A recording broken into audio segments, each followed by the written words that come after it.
Hello, my name is Chanel Jenkins. And I'm Paul Dumpsdorf. Today we'll be giving a speech on the drug abuse in America, and this is our wonderful audience.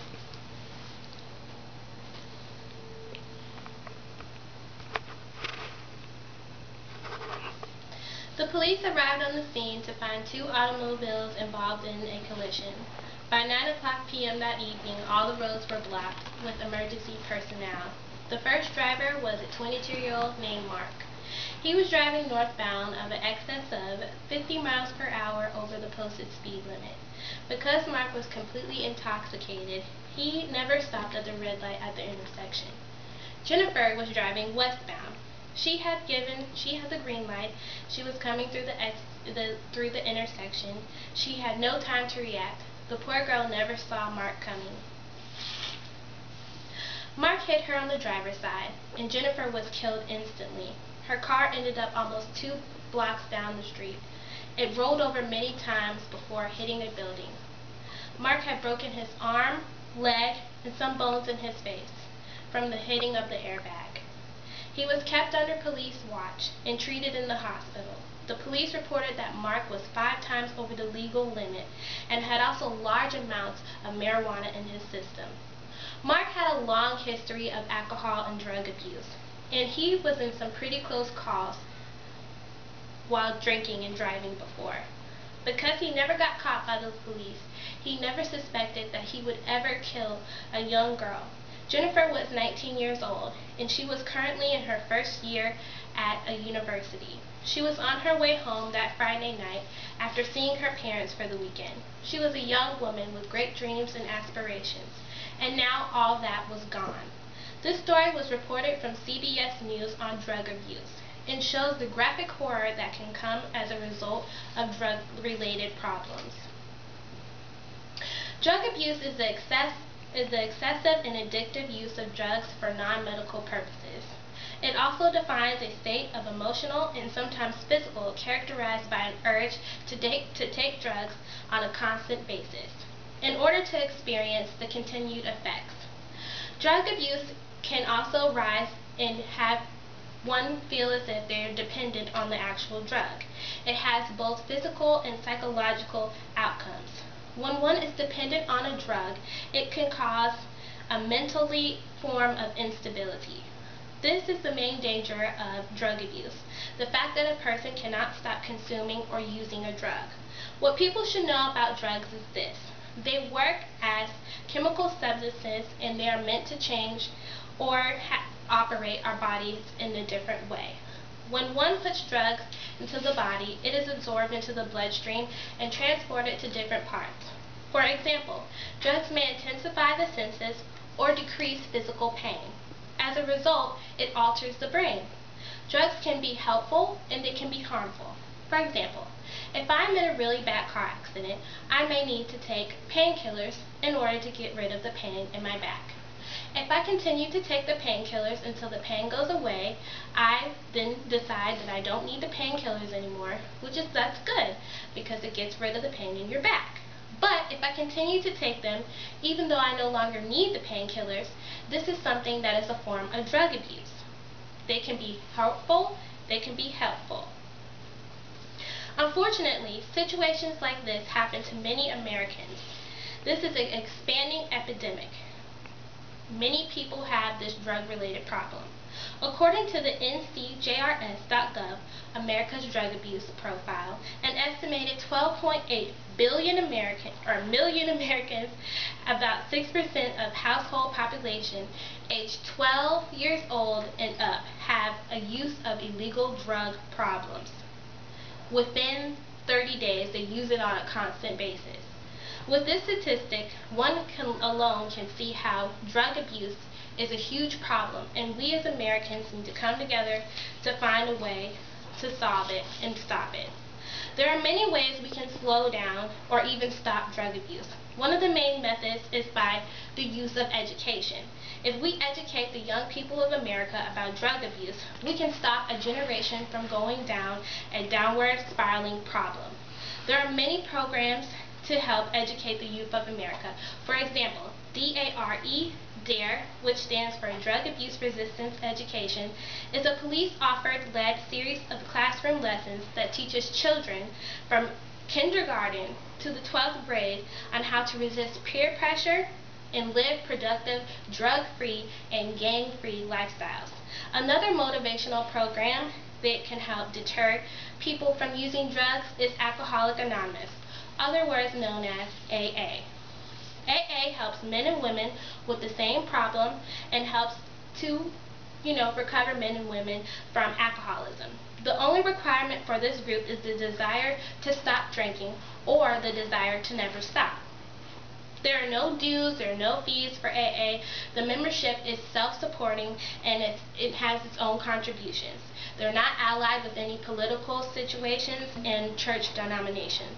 They simply focus on teaching people how to learn new ways of life and meeting their goal, which is to stop alcoholism.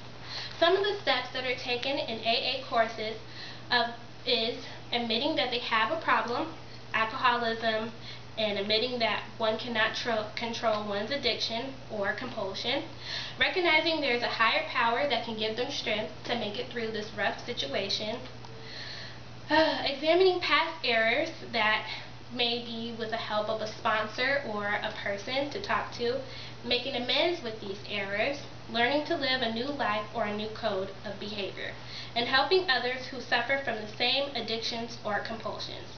With these steps, we are able to overcome their addictions. Now, in addition to Alcoholics Anonymous and educational methods, there are many other ways to continue to help solve the current drug abuse crisis. One commonly prescribed method for helping individuals with a drug abuse problem is giving them medication. Medication gives a multitude of benefits to addicts. One benefit of taking medication is that it provides immediate relief for withdrawal symptoms that are expected with any type of drug abuse detoxification. Whether the individual is ceasing to use tobacco products, alcohol, or heavier drugs such as heroin or methamphetamine, detox is miserable.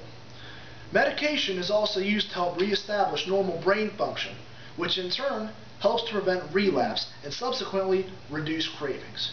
If an individual does not desire to take medication or wishes for more treatment in addition to medication, there are other methods that can be used to help them stop using drugs. One such method for halting drug abuse is behavioral rehabilitation. Behavioral rehabilitation is used to help modify behaviors, habits, and attitudes relating to drug abuse. There are several methods of behavioral rehabilitation that are practiced. One method, cognitive behavioral therapy, helps drug addicts realize that they have a problem and gives them coping strategies to help avoid continued drug abuse. Another method is multidimensional family therapy, which seeks to find what influences drug behavior and restore family unity, as well as providing a support network for the addict. One other method of behavioral rehabilitation is using motivational tools to give the addict an incentive to quit using drugs altogether. This can be done by motivational interviewing, which capitalizes on the readiness of individuals to change their behavior and enter treatment. It can also be done with motivational incentives. These use positive reinforcement to encourage abstinence from drugs. One final method that is commonly used to help stop drug abuse is by having addicts enter therapeutic communities, or more commonly known as halfway houses. Therapeutic communities provide a safe environment and a well-structured program that typically lasts between 6 to 12 months.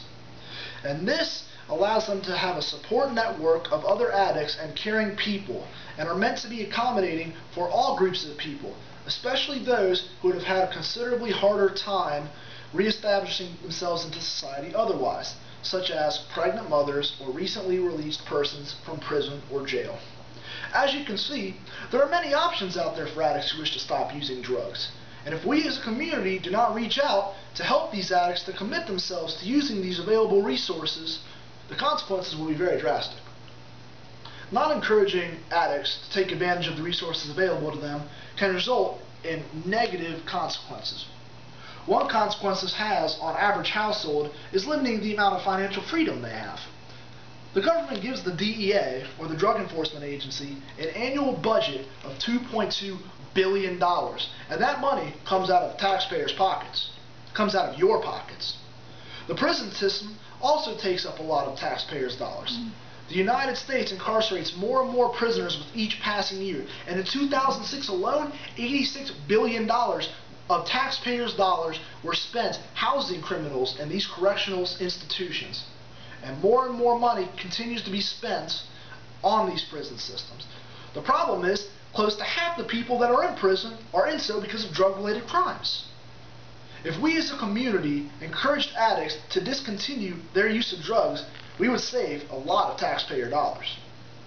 Now, another consequence of not encouraging addicts to use the resources available to them is the amount of suffering people endure as a result of this. This affects not only the drug abuser, not only their family, but our communities as a whole. Because in 2007, there were 61,570 drug-related deaths in the United States alone. When a loved one passes, life is never the same for the family, and the community feels the person's absence. One final reason we should continue to encourage drug abusers to seek help in overcoming their addiction is because it could affect the community by a crime. A lot of crime is caused by drug addicts in the community and trying to get drug money. According to the Bureau of Justice Statistics, in 1997, 19% of state prisoners and 16% of federal inmates reported that they committed their most recent offense to obtain money for drugs. In order to prevent crime against us, the community, from drug addicts, we need to actively pursue reaching out to them and encouraging them to stop using drugs. And it's easy enough to state we need to encourage to help them, but many people do not put it into practice. However, it's very easy for every person to do their part to help. Every day, somebody can contribute a little bit to help curb the growing drug abuse problem. One method of contribution that an individual can do is donating money to programs such as Alcoholics Anonymous or DARE to help continue providing resources to help stop drug abuse. Another method of contribution that you can do is volunteering. You can volunteer with the DARE program. You can volunteer at Alcoholics Anonymous. You can volunteer at a halfway house, etc. People need a strong community of people to help them. And volunteering your time can have one of the largest impacts on their lives and in the success of curbing drug abuse. Overall, we can be successful in curbing and eliminating completely drug abuse in America. But it will take a lot of effort and a lot of informing for it to be successful. Thank you.